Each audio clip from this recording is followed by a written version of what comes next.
What's good, y'all? It's your boy J.Brock. It's Clapitup LA. You know what I'm saying? Yes, sir. Right here with the homie Br5ze. You feel me? My fellow Crenshaw teammate. Yes, you know what sir, I'm saying? my Been dog. knowing each other for some years now, and he getting down up in the studio. You see where we at. Yes, You know what I'm sir. saying? How you feeling Man, today, bro? Man, just trying to stay consistent. Appreciate you most of all. Yeah. Most definitely, man. Just trying to stay consistent, most definitely, and just stay at it, man. Stay out the way. Yeah. Blessed to be here, Yeah. to be able to be in the studio doing this interview with you. Yeah. It's all a blessing, man. Yeah. No, that's right. That's Yes, right. I sir. feel that. I feel that. No, we got to take it back to childhood. This is your first interview, right? Most definitely. Okay, This is so my first interview ever. Okay, so we got to get the whole Man, story. You know what I'm most saying? We don't want to leave nothing out. Yeah. So, as a kid, you know what I'm saying? What did young? Should I call you Jason? Should I call you Br5ze? Jason, Br5ze, don't matter. You know, you my okay. dog. So I'm gonna say young Jason. Yeah. All right. What was young Jason running around doing as a little rugrat?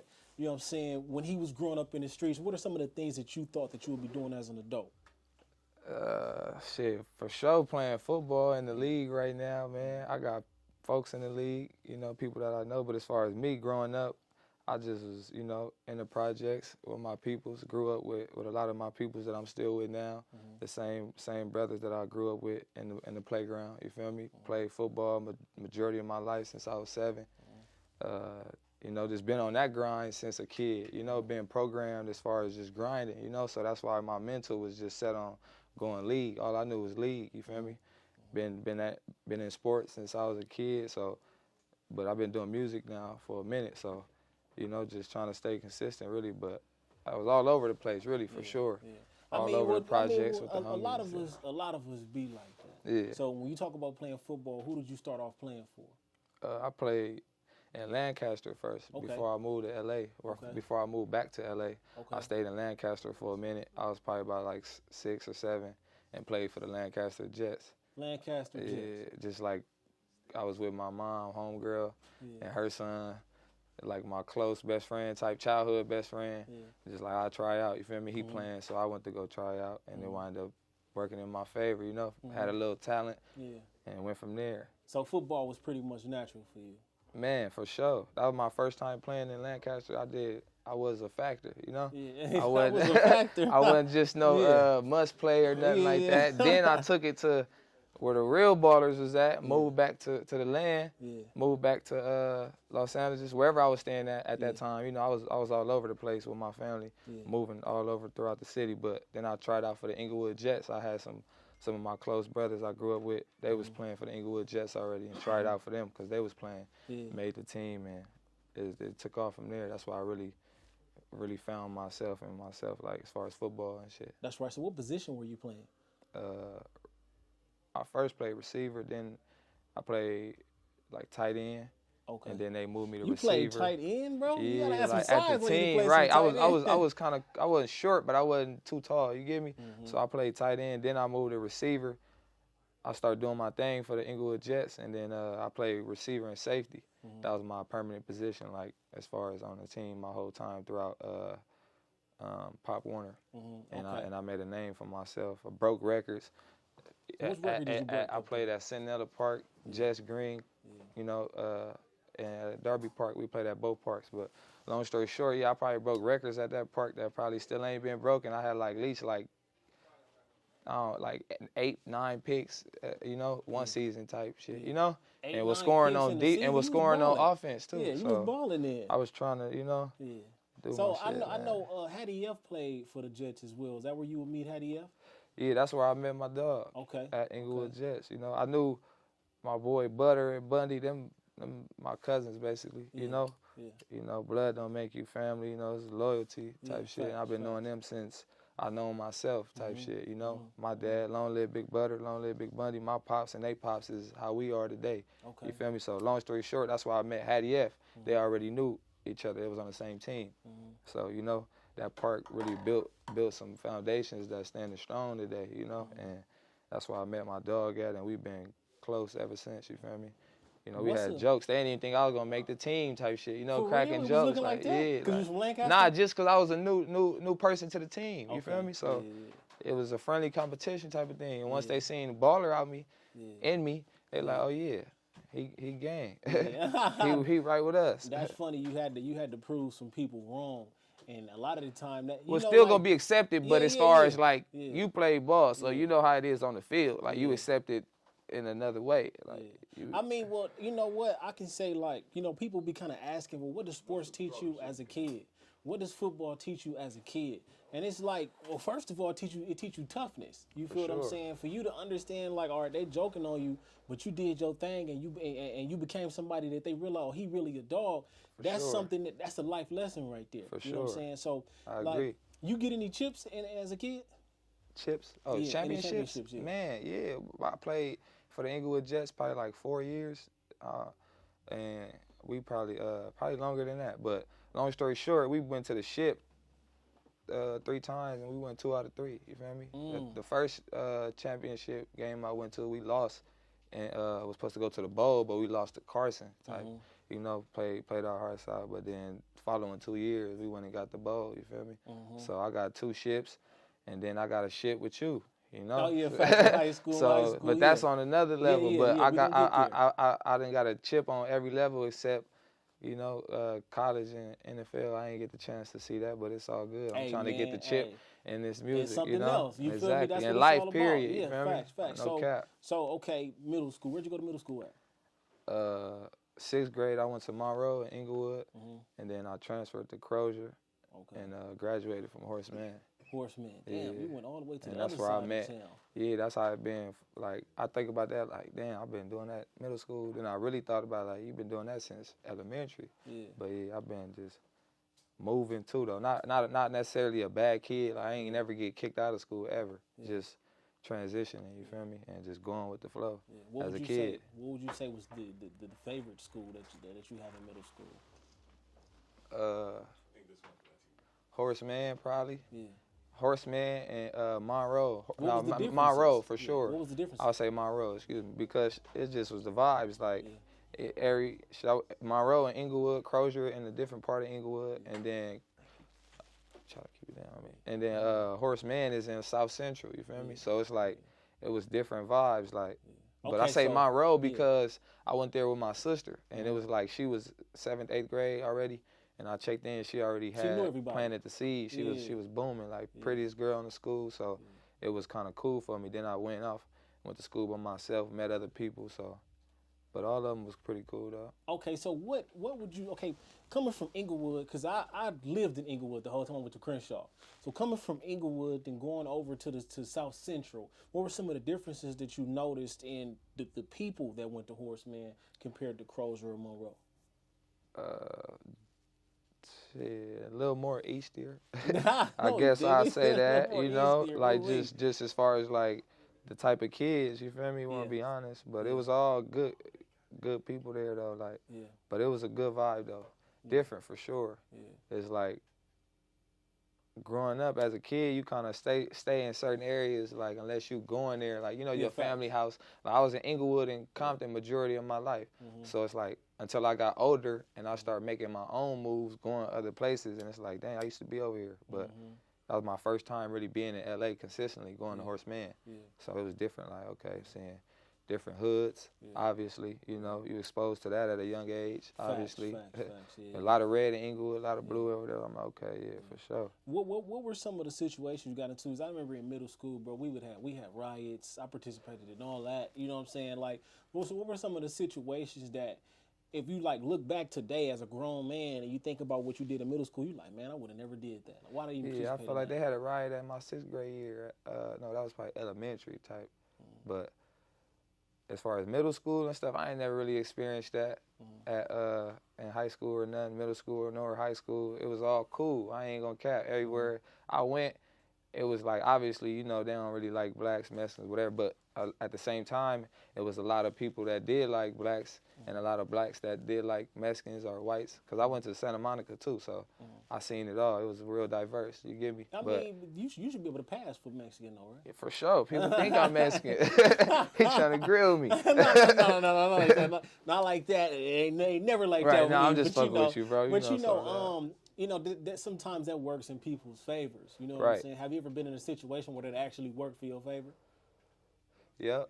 Like they speak to me in Spanish, probably at work or something, and they speak Spanish. Like, oh no, you know, no Espanol, but they thought I was Hispanic, so now they just want to whatever, you know, or I don't know, different situations. But yeah, it worked in my favor. Or you know, shit, it's been plenty of jokes and shit like that. But yeah, it'd be cool though. Yeah, no, I feel that now. Okay, now you go to Crenshaw High School. You know what I'm saying? Did you go? You went there your freshman year? I checked in. I remember you came in kind of late. First, like second semester. Was that the I played football. I played football at Inglewood, 9th grade, and I checked out after that second semester. Checked in the Crenshaw second semester, and that's how I was able to play 10th grade first semester. Okay. Unfortunately, I left. Yeah. Feel me? Oh yeah, bro. Wait. You left when we beat Carson in the championship? Nah, I left after that. Like I left that ending of the school year. Yeah, G-man politics. Man, man, I still feel some type of way though, bro. It was like a dumb decision. Bro, you feel me? I will Honestly, never forget bro. that. It was a big thing. Like, bro, this nigga Jason's not getting the ring because he left. I'll never forget that, bro. But I got my ring though. Okay, you got it. My mom, I didn't get that ring. Okay. Shout out moms, you feel me? Yeah. Oh God. Because I remember that was a situation. She went and made me a ring, bro. Oh, okay, that's what's up. Like, Shout out mom for that. Type of like, you know, like you gonna get your ring, like you earned that ring. You get what I'm saying? I knew it was politics. I understand where G-Man coming from, but I didn't spoke to him after that, like, you know, with hat over the phone type. He But still why did showed you love. leave though? Man, we was trying to build a dynasty out of high school type of thing. Like, you know what I mean? Like, all the homies go to one school and we gonna do what we did in Pop Warner type of thing. You get me? Yeah. And it didn't really work out like that. I wound up being like the only like me and two of the other homies wound up being the only persons checking like actually following through. I was the last person on board and one of the only ones to like, all right, I'm a transfer. Yeah. But I didn't need to transfer, you get me? Yeah, in fact, you didn't have to. But it was just a young and dumb decision. Yeah, okay, but that was on you though. They be like, you regret something in life? No. Yeah. But it's like one thing, rewind is that. Yeah, you feel me? Type of thing. Oh God. Bro, we was like, why did he do that? Like, what's wrong with bro? What the hell? But I wasn't exposed to all the I don't know, but yeah, everything happened for a reason. Yeah, though. facts. So, you know, okay, so 10th grade, you transferred to Westchester, right? Mm-hmm. Okay, that's so what we was all supposed to check into. Yeah. So what was your experience at Westchester? Because I remember the year before that when we went to state, they were supposed to be a pretty good team. We whooped their ass. It was like 62-6 or something like that. Yeah, we whooped Westchester. We didn't play them in the. No, the year before that. Oh yeah. I think they was saying that they played y'all. Well, smoked them niggas. We was pretty good though. Like we had the juniors of that team that y'all whooped on, and they was pretty cool. Like they wasn't, you know.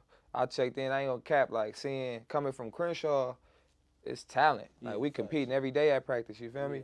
And of course it went down. The level of competition and the level of talent wasn't the same as Crenshaw, of course. So I just took it as like I gotta put the team on my back type of thing. But we had ballers though. I ain't even gonna cap. Like we had ballers at the quarterback position. Few, you know, we just didn't have ballers everywhere. How we did at the Shaw, you feel me? So that was our downfall. Did you notice any differences in like even like the work ethic, the workouts, the coaching? For sure, that's what I'm saying. Like my first time on the field at Westchester, like before the season started, I'm like showing the homies what I got. Like, you know what I mean? They throwing the ball type on the field. So I get on the field, run a little route, fade, and a trash can. Flip over the trash can, running the fade. I'm like, man, this bunk school. Like, what am I? Man, get me out. Niggas got trash cans on the field, about to blow my whole career. Yeah, facts. I just checked in. That's ugly. G-Man would have, you know, it's not even on the field. You get what I'm saying? We got good turf, and it's a whole nother level. I mean, they had grass over there. Come on. We had potholes, all type of shit over there.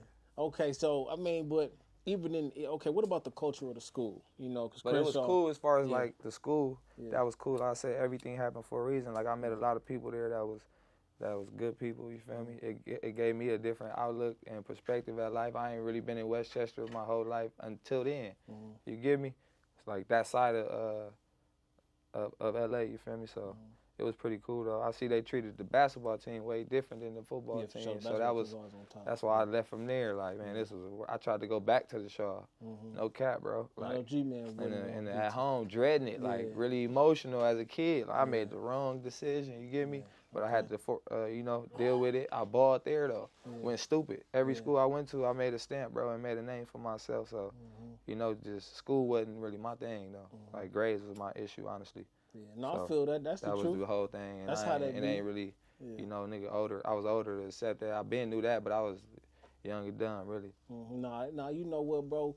Honestly, a lot of us is like that. You know, we look back. Like when I be talking to like the high school football teams and stuff like that, when I be talking to the kids, I be like, you know, the thing that you're gonna have to live with forever is if you did your best or if you didn't. Right. And that's the thing that's gonna haunt you when you turn 30, 40 years old and you still talking about how, man, if I could do it all over again. It's real. Move forward. Yeah, it's Accept real. It and it's move real. forward it's and, real. And pursue something else in life and give your all at that. Facts. You know what I mean? Make up for what you was fucking off in your younger years. That's how I look at it. I don't regret nothing or be like, you know, beating myself down on nothing. I just try to, if I fuck up, just fix it. Well, Excuse my good. language. Yeah, if I make a mistake or, you know, if I fall, you gotta just get back up. That's good that you don't think of it that way. You know, because there's so many people like, or even if it wasn't even football, we wouldn't even know what to identify what we love with. You know what I'm saying? So for you to be able to hop into the studio and do something and like feel that same energy doing something that you love other than football, that's a big ups to that. You know what I'm saying? So, all right, after high school, we go to college. Where you at in college? I went to school. I had a little scholarship, Division II scholarship to New Mexico Highlands. Okay. It was pretty cool. Tried to do my thing, you know, as far as school and all that. Like, was competing on the field, but I ain't really. They talking about you gonna play as a freshman, all that. Like, get there, I see receivers checking in, like ballers, you know, ballers, and I'm competing, but I'm like, man, checking in. He's gonna play. You know, he got 1 year, 2 years. I got 4 years. Facts, You know, y'all not finna. So I kind of seen that for what it was, and then it wasn't even a full scholarly. Like, it was like, you know, like a half semester type of thing. I wasn't really feeling the whole environment, honestly, the way they was running their program, the school. So I just kind of came back home and tried the JUCO thing. That didn't really work out. Moved to Utah. Went to visit, ended up staying out there, you know, long story though, so it was, that's how that went. Well, okay, so the JUCO, what did you feel like you couldn't get with at the JUCO level? Because, you know, the JUCO kind of got a certain stigma, like, well, if you're going to a JUCO, that's kind of weak, you shouldn't be going there. Yeah, I just felt like I should have went there out of high school. I didn't really do my research as far as what the JUCO was, you feel me? That's like a 5th year. Now that I look at it, that's like a 5th year high school if you look at it that way, as far as like I get another chance to ball and get a D1 scholarly. You get me? I didn't look at it like that. I wasn't even worried about a JUCO, bro. Yeah. I'm so focused on getting scholarly. You know, my grades wasn't the best, so now I'm banking on SAT scores. So I had to settle for the Division II. But I wasn't thinking about JUCO. But you know, when I came back, I checked in the SMC. It was pretty cool. You feel me? And it just was, as far as me, I wasn't focused, honestly. But and I was all over the place as far as like just life itself. Like I said, I went to Utah to visit my family. I was supposed to come back and play for the season. I didn't even end up coming back. I ended up staying out there, you know, trying to, you know, check into a JUCO out there, apply to University of Utah. You feel me? Because I knew folks that was going there. So but. What was something that you liked about being out there in Utah? Somebody told me it was like a second LA or something like that. Man, never. Never. It was boring. It was a huge transition, you know? It was boring. You just make the most of it. Like, you got a lot of time to focus on yourself. I say that because it ain't really much going on as it is in LA. You feel what I'm saying? So it's snowing, it's cold, all types of stuff. So that's where I got my first job working, you know? Checked in the school. I mean, I tried to check in the school. That didn't really work out, so I wound up working. You feel me? Had to take care of myself. So I fell in love with just making my own money, you know? And then that's when I'm like, man, I'm just finna just be working. Then I started messing around with music. I've been knew how to rap, started messing around with music. And then that's when I started taking that serious. So who were some of your influences as far as music goes, just growing up, you know what I'm saying, in LA? Really just, I listened to a lot of people growing up, you know, but I ain't really, really had no influence. It's probably like, So nobody really ever sparked you to like make you want to freestyle real quick and nothing like that? like Okay. it just was all like just random, you feel me? Mm-hmm. Just a hidden talent type of thing. Mm-hmm. You know, dropped out of school, start messing with it more, making songs on the fun, just for the fun. Then I paid attention to the feedback and then start taking it serious, really start writing out real music, like writing out my problems type, you know what I mean? Mm-hmm. Kind of like Mm-hmm. poetry type of shit, like, Mm-hmm. and putting it on beats. Mm-hmm. And then I could do this music shit. Like, Yeah. you know, I listen to great music all the time, so I know Yeah. what it's supposed to sound like, Mm-hmm. you know, so that's when I just started pursuing that. Mm-hmm. Okay, so do you remember the very first time you stepped into a recording booth and heard yourself, you know what I'm saying, officially through the speakers of a studio? Shit, like 2017, 2018, probably. 2017, okay. Probably before that. At first, I was recording, like, we had our own equipment type, buy a little microphone, but going in the real studio probably like 2018. Okay.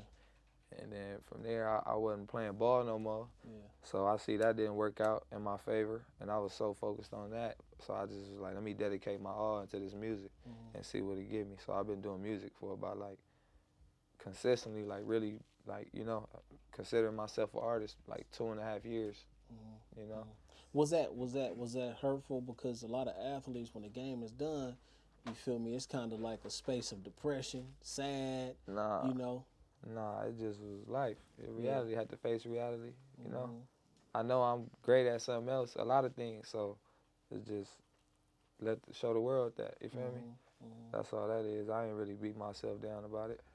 Well, that's a good way to think because like, for so many people, that's just the way it Right, nah. It's kind of like shit. Yeah. I mean, I know I went through it for Right. sure, bro. Working in I went through it, but it wasn't a long time to get over it. You feel what I'm saying? Yeah. Oh, God. Yeah. Like, So- what can you do? Yeah. Like, Facts. you gonna go check in and play again? Nah. So when you playing football, you get a feeling of completion, a feeling of fulfillment. Is that what you would say the same thing you got right off the bat when you stepped into the studio and when you started rapping? You got that same fulfillment from football as in okay. Right. So I'm just like, keep making music. And I ain't even doing it like, and I'm not saying at that time it was for fun. Yeah. You get me? So now I'm taking it serious and I get that same reaction. But I do it because I love doing music though. Like if there wasn't no reaction to this shit or nothing, like I'ma still do it because I love doing it. You get what I'm saying? So I just, whatever else come with it is a blessing. You feel what I'm saying? So that's why I don't pay attention to my views or none of that. I just keep working. That's just big. drop, That's drop, big. drop, Yeah. because I know how it go. Yeah. One day it's all gonna fall into place, and you know. Yeah. Well, that's a big thing. You speak about doing it for the love. You know, it's a lot of people, especially now. It's kind of like, well, if I ain't making no money, I'm not doing it. You feel me? Or I can't step into that I in ain't that gonna space if cap. I ain't making no money. Really. I seen a little bread, but I ain't seen much off of the music. You know, I'm be all the way 100. But I know my music speak for itself, and it's Facts. harder than I ain't even. You know, just and a lot of artists that's getting paid. Yeah. No I mean, cap. well, you know the money is I'm coming. gonna just say that since Yeah. we doing the interview, I Okay. ain't gonna hold nothing in. Okay. Well, you know the money's but coming. Yeah, and I'm Yeah. saying that humbly. Yeah. I'm saying that whenever it do come, it's coming. Yeah. No, that's a fact. That's a fact. For but sure. You As gotta, long as I keep yeah. working, doing what I'm supposed to do, Yeah. it's gonna come. It better come. Well, the beautiful thing is you understand that that's something that you're working towards, and that's a great mindset to have. Because I don't think a lot of people definitely. really have that. Yeah, I do set like Yeah. okay, I've been doing it consistently. Like the past year, I feel like I went to another level. I could tell myself that, but I got to keep going harder for sure.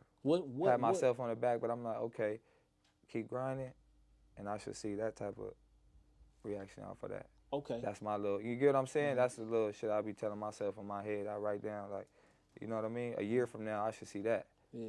So what? Okay. If I don't, I'm doing something wrong. Yeah, so or you what can I do to fix it? To get that growth. You feel me? Right. So you say you feel the level up.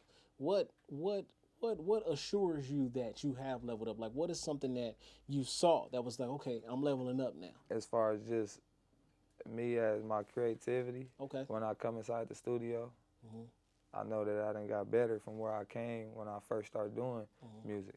So I listen to it. I listen to my lyrics, and I write. Sometimes I write. Majority of the times I'm freestyling. I come in the studio probably with like a song, song and a half written probably. Or sometimes I go in there with nothing written, just a beat or two and just catch a vibe in there. But I ain't speaking as far as the reactions I'm getting or whatever. I'm speaking as far as like the craft. You feel me? Yeah. I feel I hear myself getting better. So I just know I need to just stay at it. Okay. So what's something that when in your beginnings, what's something that you, as far as your creativity goes, in the beginning you would approach the studio like this, but like now when you standing where you at today, what's some of the changes that you have made in order to help yourself grow and as far as your creativity goes? Just being in there more. Yeah. Really, I feel like that's how it all started. At first I was in there, but I wasn't in there a lot. Now I'm in here every other day, like 2 or 3 times out of the week. So I feel like that's where it all started, you feel me? And then just, yeah, really. Well, that's the way it go. You know what I'm saying? I hear so many people talk about how in the beginning they kind of playing with it, or they just here and there, but now, so what keeps you when like why does being in the studio, does that make you feel better? Does that make you feel like you actually going in the direction you're supposed to go to compared to it's not just the studio, it's more than to it. That's why I'm trying to work on as far as the groundwork after the studio when I'm making a song, okay, the video, the I got to get it to a blog or whatever I got to do to get it to have some motion. You feel what I'm saying? It's a lot more that you got to do than besides just making the music. You feel me? So that's why I feel like, and I'm all indie, all independent. Yeah. Doing this myself. My brothers help me, But do you plan on staying that way? Staying indie? I mean, as long as I can. Yeah, Okay. Okay. Yeah. For sure. What's some of the benefits you see of being indie compared to being signed? Like, there's no way you would sign. No, I'm not saying that. Okay. It just got to make sense. Okay, got you. Yeah. But I'm not worried about that. It's going to come when it comes. I'm going to address it. If it ain't looking right, or if it, I ain't rushed in a hurry to sign or nothing like that, I feel that. You get what I'm saying? Yeah, so when that comes, I address that. I ain't even of course I thought about, I'll get signed. That would be dope, of course. Yeah. But I just want to focus on my craft. Yeah. You get what I'm saying? Yeah. That's right. Then when it comes, I'll address that. Okay, so. But that'll be a blessing, though. Yeah, no, facts. So you speak on being a writer. Do you typically punch in? Like, what determines how you going to approach the studio today? So is it a vibe that you kind of like, okay, I'm going to just write today? How sometimes it all depends on the beat. Like some beats, I'm like, oh yeah, I just need to get in the booth right now. It's going to go. I just need to load it up and just catch that vibe. Yeah. Punch me in bar for bar. Sometimes it's 2 bars at a time, 2 or 3 bars at a time, depending on the cadence and how I'm pronouncing the bars. I'll be able to go 2 bars at a time, but it all depends on the beat. Some beats like, nah, I need to, hold on, let me write an 8 to this, and I'll write a 16 real quick and then punch in that, and then I'll be able to catch an 8 off the top, off of that punch, off that 16 I just wrote, and then the song damn near done. Write another 8, that's 5-10 minutes, or punch in another 8, song done. Which way which way is your favorite way to get out? Freestyle. Okay, freestyle. When I'm feeling right. Yeah. Right, and I'll be feeling like I think too much. You get me? It don't sound the same. Well, now I know to write to where it sounds like I'm freestyling. Okay. You feel me? Yeah. That's how I know I didn't, when you ask, like, how you know you didn't feel that growth? That's that growth.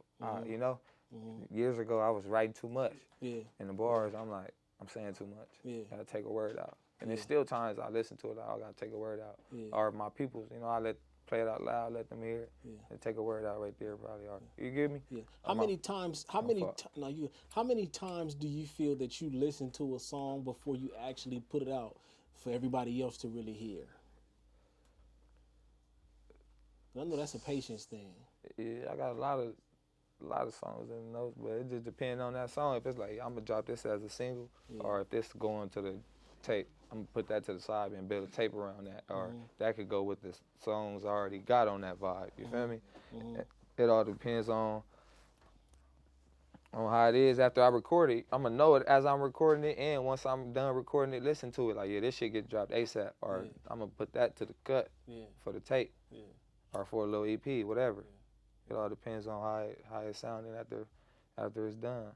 Facts. Feel like you kind of know that when you recording it though. It just give you the feeling. Unless it's a random beat in the studio and it's like, oh, load that up. Like, oh yeah, I need that. It just gives it gives you that feeling. Yeah, you know what I'm saying? That fulfillment to where you like, okay, so when you finally put your project together, how many songs do you have to pick from? Like, do you got like 30 songs that you going into the drawing board with? Like, okay, I can put this here, I can put this here. I gotta wait for this one to come out. Yeah. How does that go? It all probably like 20, 25, 30 songs. Yeah.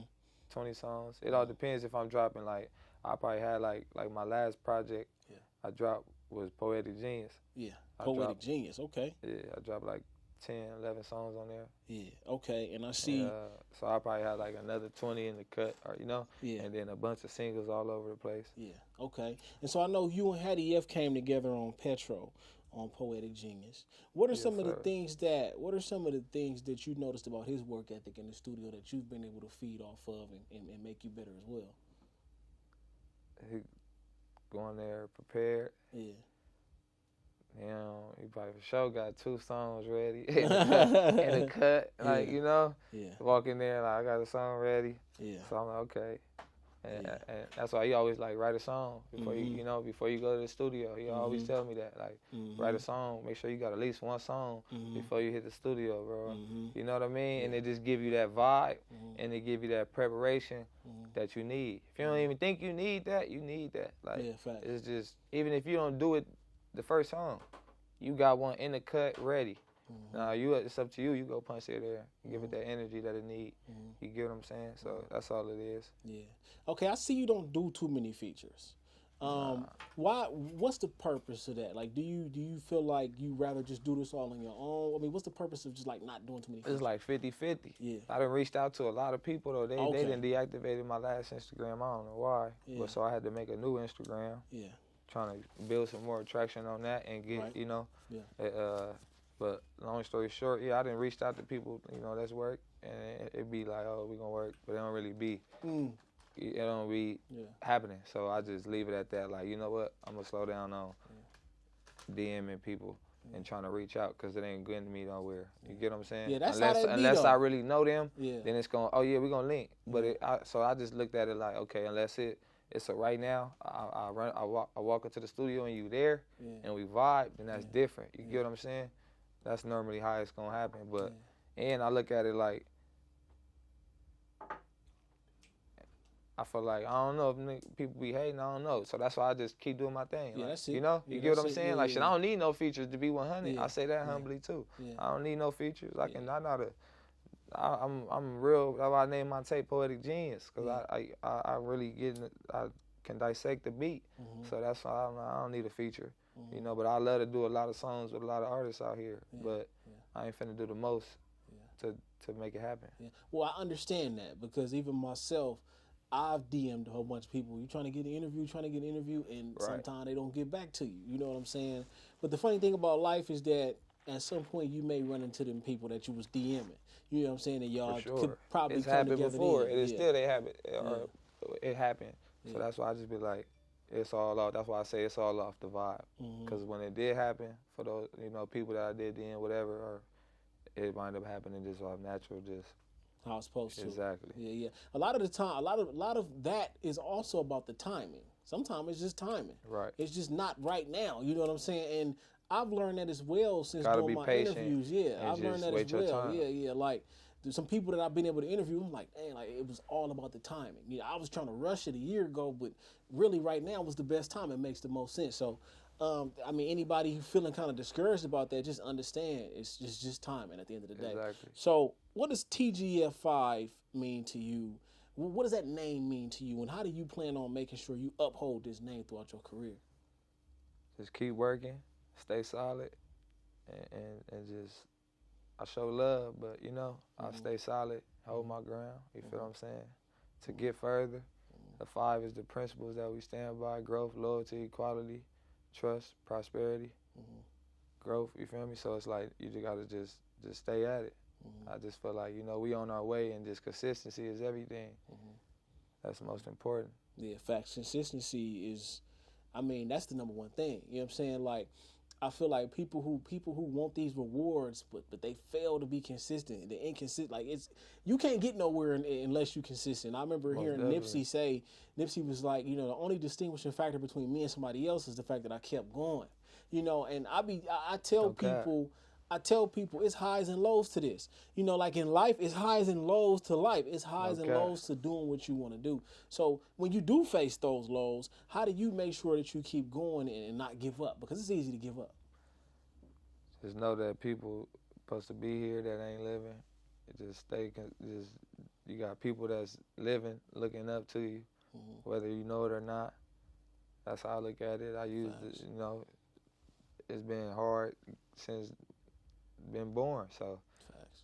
I just look at it like it could always be worse, and most definitely.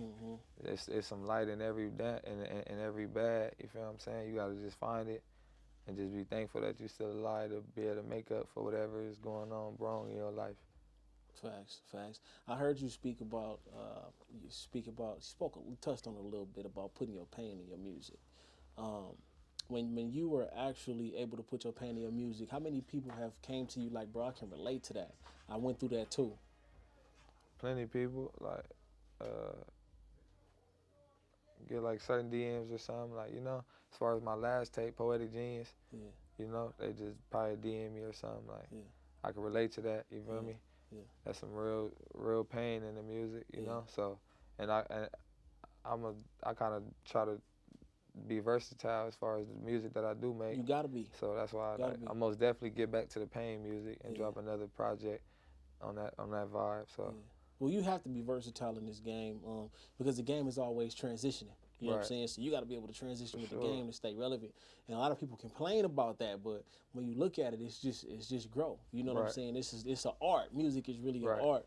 So when you think about this art, like, how often do you wake up and you got a song in your head already and you got to start writing? How many times have you forgot something? Like, damn, I'm supposed to write that down. I completely forgot.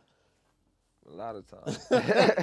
For sure. I ain't Hey, even that'd gonna be cap. the craziest stuff, huh? For sure. I'll find a beat or run across it, start it, write, probably write like 2 or 3 bars, make some food or something, and forget I'm supposed to be Oh man, focused on the craft.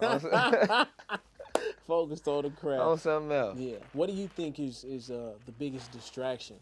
You know, when it comes to making music, what's some of the easiest things that could take somebody's mind off of? Like you said, it could be something just as small as you getting food. But what's some of the easier things you think can take somebody's mind off of that? All type of shit. Yeah. Like women. Facts. I mean, that's probably the biggest Right. one. You know what I'm saying? Money. Yeah. Anything. That's why you gotta just, when you come to the studio, just put everything else to the side. That's what I try to do, and just lock in. You know, of course, and everything else can get done after, for sure, or before. Yeah. What's your particular setup? You know, do you like the homies in the studio with you? Do you like to be in the studio by yourself sometimes? Sometimes it depends. I don't really trip off who in there. Yeah. It could be a full studio or it just depends. A lot of times everybody ain't gonna be able to make it. For sure. So that's just normally what it is. Yeah. But sometimes I like people there, you know, for the reaction and be able to get their opinion, how they feel about the song. You know, it's always best to have a couple of ears in there. Facts. How do you deal with criticism? Has anybody like Take told it you? and just see what I can learn from it. I don't be tripping. Yeah. If it's true, you know, or if it's some, you know, I don't be tripping. Like, Yeah. I mean, because, you know, that's a part of the game. You know what I'm saying? Exactly. But all publicity is good. Like, you know, all, like, everybody's opinion got some right to it. So that's the truth. So shows. How many shows have you done so far? Probably about like 13. Damn, you've been doing it. You've been doing the shows. 13 I need a lot shows. more though. I feel like people done did a lot. Yeah. But that was like over since I've been doing music. Yeah. Last show I probably did was probably like 4 months ago. Yeah. So what has been like the lowest experience that you got at a show, and the highest experience that you got at the show. Like the lowest could be only 4 or 5 people in the crowd. Right. Nipsey went through that too. He talked about that. You hear about a lot of artists going through this. And the highest could be the fact that the crowd just vibed with you the whole time. They knew the words. So give us an experience of both. I done performed, like you said, like probably like 10 people, 8 people. And you still got to be all the way 100 with your energy, everything. I wasn't even tripping though. I was Yeah. just thankful to perform. Yeah, You know, yeah. I knew I had a good song and just brought the energy. Yeah. And then it's been times where I performed at one of the homies' parties, Yeah. crowded party, Yeah. packed, and they knowing lyrics, like you feel me, recording me. So that felt good. Is it discouraging at all when you have the show where it's only 2-3 people in the crowd? Is that discouraging at all to you? Nah, I don't look at it like that. Yeah. Of course you want a big crowd, but no, I don't be tripping. Yeah. What type of feelings run through your veins before you go out there and perform? Because, you know, when you kind as a rapper, you kind of like really you by yourself. You have to perform. You know what I'm saying? So what is it like before you step out on that stage and you see the crowd of people out there, you know, getting ready to see what you about to do? Nervousness at all?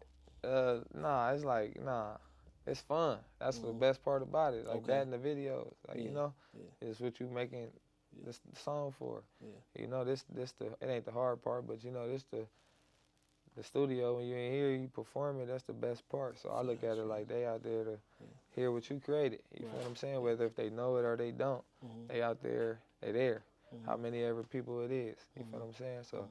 I'll be excited to see people in the crowd. Yeah. How hands-on I bond with them while I'm performing. Well, you have to. Yeah, right. You have to. How hands-on are you with the music videos that you shoot?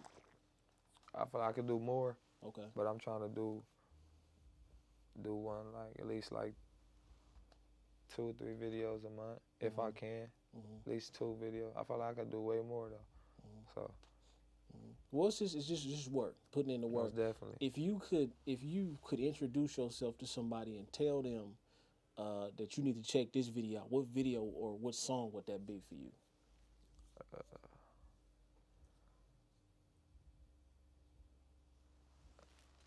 It's a lot of videos.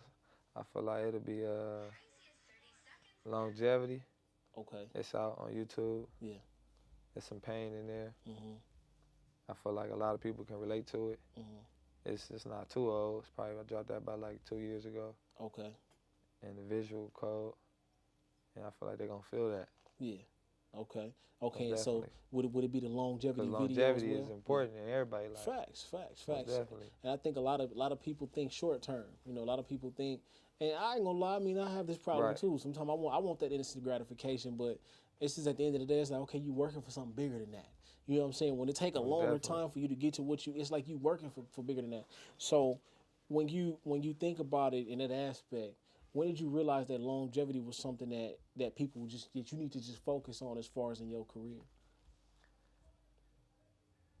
The music, like that's how I look at it with my music. I want the longevity as far as, you know, just everything that come with it, you know what I mean? I feel like some people do music just for right now or whatever, you know? So I look at it like if I do what I'm supposed to do, it could really take care, it could open some doors that'll last for a long time. Yeah, so you got to make that timeless music. Most definitely. Yeah, I feel like the music I make is everlasting. Every song I make has some type of substance in it, for sure. So I feel like all my music is longevity. That's right. It's supposed as you should focus on.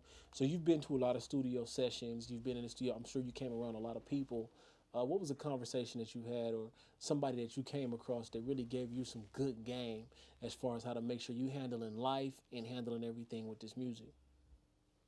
A few people. One of my relatives.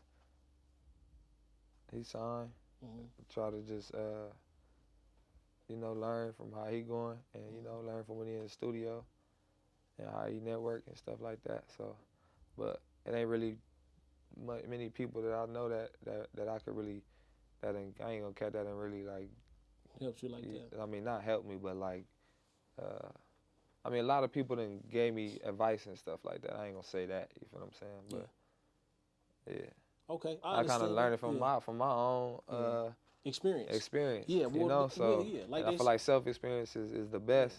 Ain't nothing wrong with that. So, but it's been a few people that I do know that's doing music in the game that done gave me advice here and there.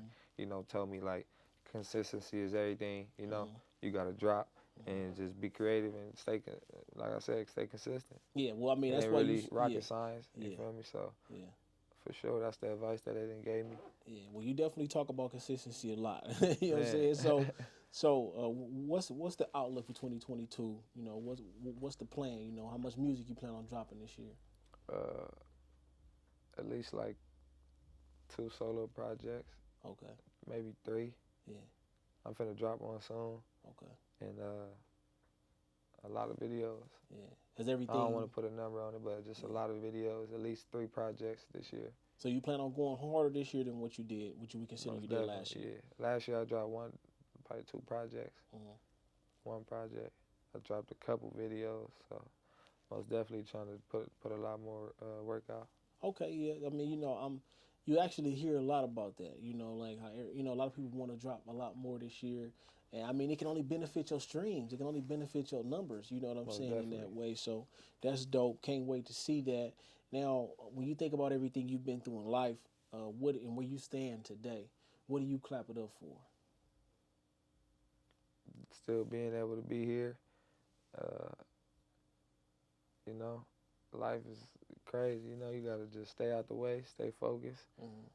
I just, just being able to be alive, man, for sure. You know, we done all been through whatever y'all done been through. You know, I know I done been through a lot, so, you know, just have my son, so that's what I clap it up for, most definitely, man. I feel like it ain't just about me no more, so it's different, so, you know. So as a father, what type of adjustments have you had to make? A lot. Like, I go in the studio different. I'm in here, it's daytime. Yeah. I've been in there a lot of sessions in the morning, like 8 to 8 or something, but I normally prefer overnight, like 8 to 8 p.m. to 8 a.m. You feel what I'm saying? It's just a different vibe. That's how I feel. Yeah, but sure. I'm able to record no matter the environment, like whatever the time. And that's one of the main adjustments I done made. The studio, the time I'm going in, you know? So I've been in there a little less lately. That's why, you know, so, but still trying to find that balance at the same time. Yeah, I mean, having a kid, man, you got to make them adjustments. Like you said, it's not about you. Yeah, no excuse, though. Yeah, because I know that. No, fact, it shouldn't be. Because, you know, even me, with my son, I be having to drop him off to my girl's sister house or taking him to my mom's house, especially in this industry, because it's just going. Right. You know what I'm saying? And you might get a call, and it's like, you got to drop everything and pull up right now. You know what I'm saying? But that's what comes with this, and nonetheless, I love it. You know what I'm saying? I love it. So, my boy Br5ze, you know what I'm saying? It was great being able to catch up with you, my dog. Sitting down for the very first interview. You know what I'm saying? Man. Plenty more to come. People definitely gonna reach out on you the more you keep grinding and doing your thing. Man, do you want to lead the people with anything? Manifest something. You know what I'm saying? Man. Something that gotta happen in Br5ze's life. Manifest it. Man, just stay tuned. Yeah. I'm finna put out a lot more music than I did last year. I just dropped a new song out now, Ism. It's out on SoundCloud and YouTube. The video out. It's gonna be on all platforms real soon. And just stay tuned, man. Yeah, TGF5 stay focused, stay blessed, man. Yeah, TGF5 though. Let's get it. Yes, sir.